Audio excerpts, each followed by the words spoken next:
Hello students, welcome to my YouTube channel. आज के इस वीडियो लेक्चर में हम सेक्शन 14, 15, 16 एंड 17 सेक्शन 14 जो रिलेटेड है implied undertaking as to title के साथ, 15 है सेल बाय डिस्क्रिप्शन के साथ, 16 है implied condition as to quality और फिटनेस एंड 17 है सेल बाय सिंपल के साथ।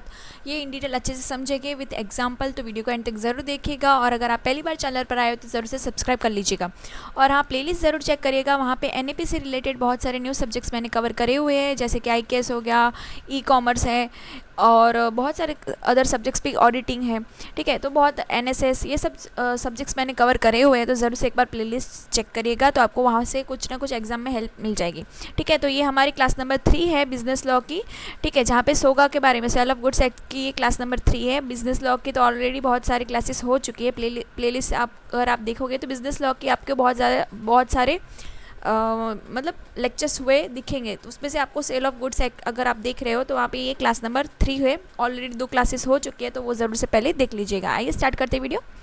सेक्शन 14 जो कंडीशन है implied undertaking as to title, ठीक है। तो मीन्स व्हाट, ठीक है। अगर आप सब्जेक्ट ये स्टार्ट कराएं समझना, तो आपको पहले तो ये समझना होगा कि सेक्शन समझने बहुत इंपॉर्टेंट है, बाद में तो आप क्वेश्चन आराम से लिख लोगे, ठीक है। तो पहले हम सेक्शन समझेंगे, उसके बाद हम क्वेश्चंस भी एग्जाम में जो आने वाले हैं इंपॉर्टेंट, वो हम कवर करेंगे।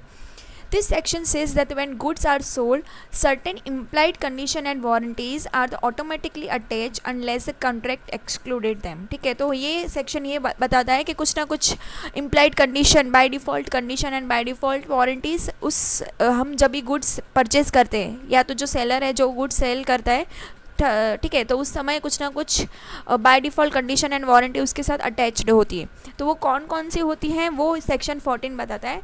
तो फर्स्ट जो implied condition as to title, ठीक है, तो टाइटल के साथ जो कंडीशन कनेक्टेड है वो क्या है कि the seller must have the right to sell the goods and if ownership is not with the seller he must get the consent of the real honour.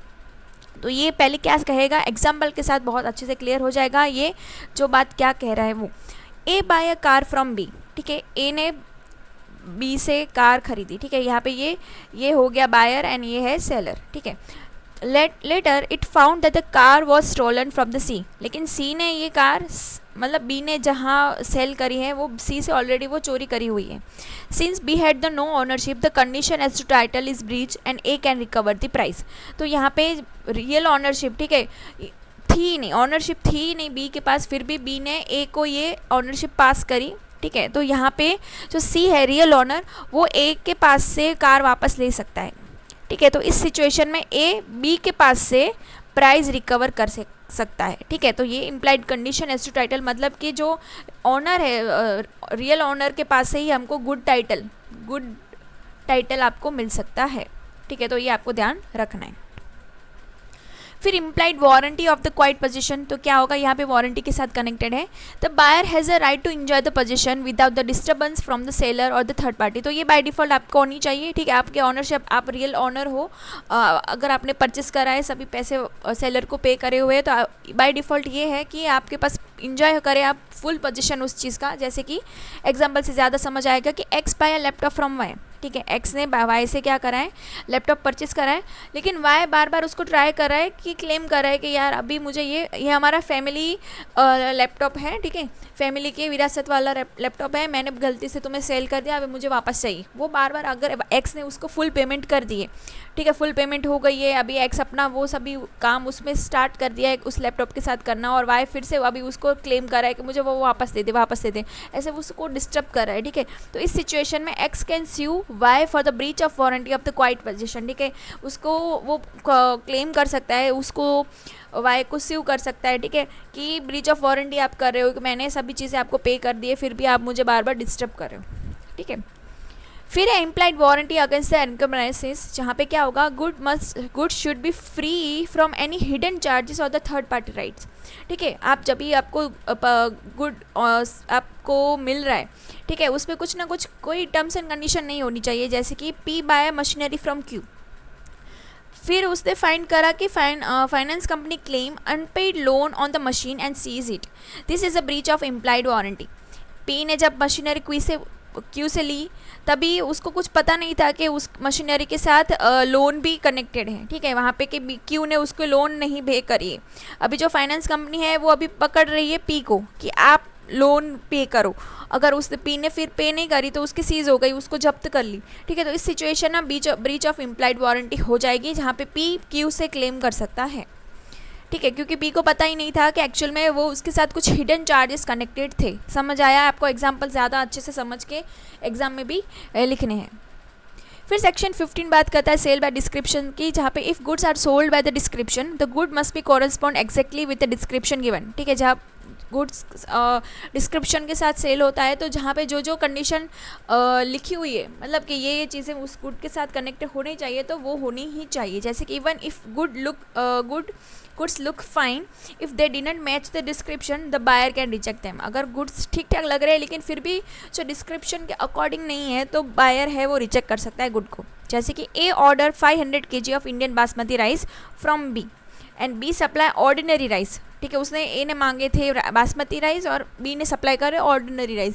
Even though the rice was deliver it doesn't match the description basmati, A can reject it, तो A reject कर सकता है। जैसे कि हमारे घर पे आते हैं, मम्मी ने बोला आपको बासमती राइस लाने के लिए या तो XY चीज़ लाने के लिए कि ये कंपनी की ही लाना, आप उसके अलावा वाली कंपनी के लेके आते हो, मम्मी आपको रिटर्न बोलती है कि आप उसको दे के आओ, ठीक है। तो मम्मी ने स्पेसिफिकली बोला था कि बासमती राइस ही लानी है और आप अदर कोई राइस लेके आ गए तो वो मम्मी ने रिजेक्ट कर दिया, तो वो होगा सेल बाय डिस्क्रिप्शन, ठीक है। यहाँ पे मैंने केस लॉ भी ऐड करा हुआ है, अगर आप चाहे तो वो एग्जाम में लिख सकते हो। फिर सेक्शन 16 है implied condition as to quality और the fitness, means what the general rule caveat emptor let the buyer beware. MCQ यहाँ से बन सकता है कि लेट द बायर बीवेयर है वो किसके साथ कनेक्टेड है, ठीक है। तो कैवेट एम्प्टर रूल क्या कहता है, वो बायर के साथ कनेक्टेड है, जहाँ पे ये अप्लाई होता है कब, जबकि seller is not responsible for the quality and fitness. जहाँ पे क्या कह रहा है कि आप बायर खुद बीवेयर रहे, ठीक है, बायर खुद ध्यान रखे सेलर की, सेलर को मतलब सेलर उसके लिए रिस्पॉन्सिबल नहीं है अगर कुछ आपको गलत प्रोडक्ट मिल रहा है तो।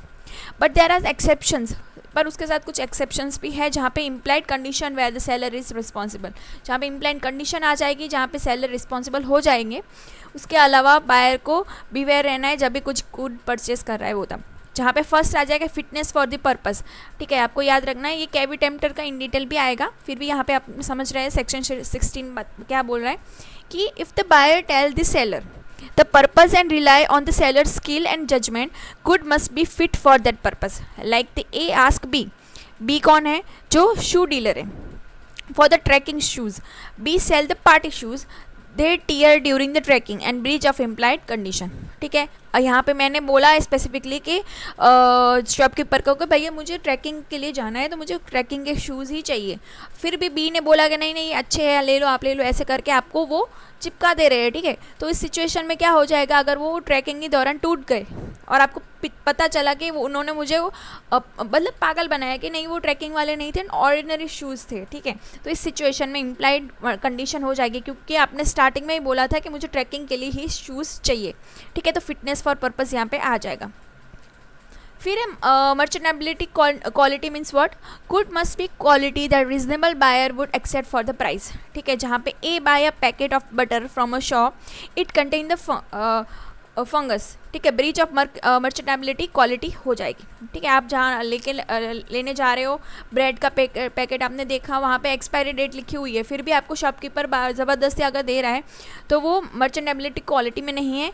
आप उसके पीछे 50 रुपये 30 रुपये जो भी लिखे हुए हैं तो उसके अकॉर्डिंग आप प्राइस दे रहे हो तो आपको क्वालिटी भी अच्छी मिलनी चाहिए, बराबर।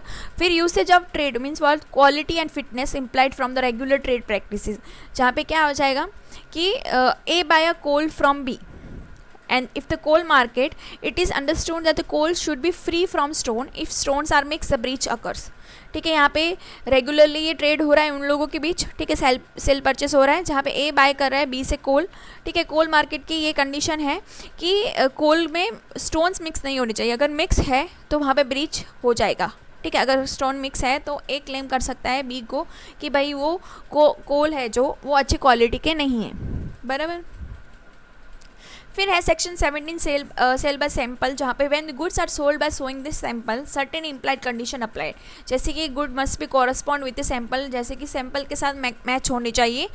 Bulk deliver must be match the sample shown, ठीक है। आप जैसे कुछ गेहूँ लेने जाते हो, राइस लेने जाते हो, तो पहले छोटे से ऐसे हाथ में देखते हैं, चेक करते हैं ना, वो वाली सिचुएशन के वो सैंपल के अकॉर्डिंग फिर आपको घर पे जो 10 किलो 50 किलो की बोरी आती है, ठीक है, वो सैंपल के अकॉर्डिंग है या नहीं, अगर नहीं है तो आप रिजेक्ट कर सकते हो। जहाँ पे buyer must have the reasonable opportunity to compare bulk with the sample and good must be free from the hidden defects not apparent of the sample inspections, ठीक है। जैसे कि A order 100 shirt from the B after seeing the sample, the delivered shirts are the inferior cloth through they look the similar breach of the section 17, ठीक है। उन्होंने order करे 100 shirt, जैसे हम ऑनलाइन ऑर्डर करते हैं, दिखाते कुछ और है, कुछ और जाता है, ठीक है। ऑनलाइन शॉपिंग के टाइम पे कुछ ऐसा होता है कि फ़ोटो अच्छी होती है, हम ऑर्डर कर लेते हैं, लेकिन उसके अकॉर्डिंग चीज़ नहीं आ रही तो हम रिटर्न कर देते हैं, ठीक है। क्वालिटी अच्छी नहीं है या फिर फिट नहीं हुआ इस सिचुएशन में, तो सेक्शन 17 के अकॉर्डिंग आप रिटर्न कर रहे हो, ठीक है। यहाँ पे केस लॉ भी लिखा हुआ है, तो वो भी आप एग्ज़ाम में ऐड कर सकते हो। तो आई होप सो इस वीडियो से आपको हेल्प मिली होगी। Thanks for watching. Next video के लिए ज़रूर से चैनल को सब्सक्राइब कर लीजिएगा। कुछ भी डाउट हो तो कमेंट कर दीजिएगा, और अगर आपको इस वीडियो लेक्चर की PDF चाहिए तो टेलीग्राम चैनल आप ज्वाइन कर लीजिएगा, कॉमर्स क्लासेस विथ विधि, ठीक है। सेम चैनल का जो नाम है वही है। तो आई होप सो इस वीडियो से आपको हेल्प मिली होगी। Thanks for watching.